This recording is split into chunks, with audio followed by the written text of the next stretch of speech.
So I just wanted to show anyone who hasn't actually dealt with a provisional cast on before, you know, to get them past the bit on the pattern where it says retrieve your stitches and knit the fishtail. So what I have here is a segment of the fishtail with my provisional cast on. I did it in thicker yarn and on a bigger needle so that there is a good contrast between it and the main colour of the yarn that you knit the fish in.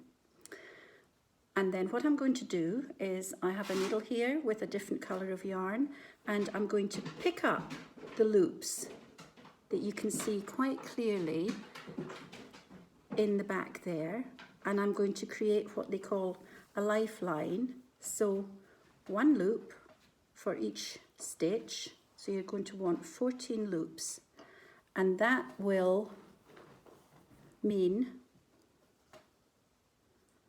that you will then be able to cut off the provisional cast on, which I literally only did as a cast on row, and then I joined my main colour in. That's all. So I cast on in thicker yarn and then I joined my main colour right in, and now I'm just picking up the stitches. I mean, obviously you can do this with a needle, but given that it's in the round and 14 stitches, it is actually easier just to put a row of waste yarn through the stitches. It's almost as if you're sewing here. And I always find that the wrong side is much easier to see for the stitches, much easier than the right side. And I think that's going to be the final one. So then what you do, because you have those safely now, is you take either one of those interesting unpicking tools.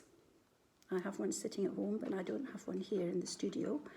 Or you take a sharp pair of scissors and you just go through and you cut through each stitch of your original cast on edge that you did with the chunkier yarn or any waste yarn that you used. And then, I won't go all the way around, then you just pull out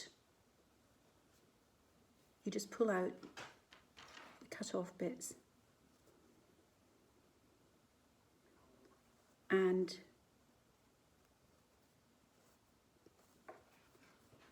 keep pulling until it's all gone.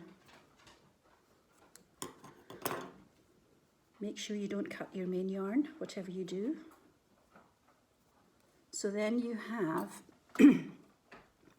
your original stitches on your lifeline and the waste yarn has gone. And then you can follow the instructions for the fishtail. And that's it. That's all you have to do.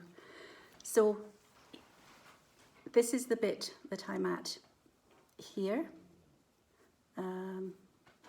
Bit difficult to see because I didn't have time to knit a whole extra fish last night. And then you're going to put the 2 sets of 7 stitches on parallel needles and go along, ribbing 2 together so that you end up with one lovely line of 7 stitches, and then knit the tail according to the instructions. So you go from having a 3D piece, your fish, to the flat tail, and that's how it's done. So good luck.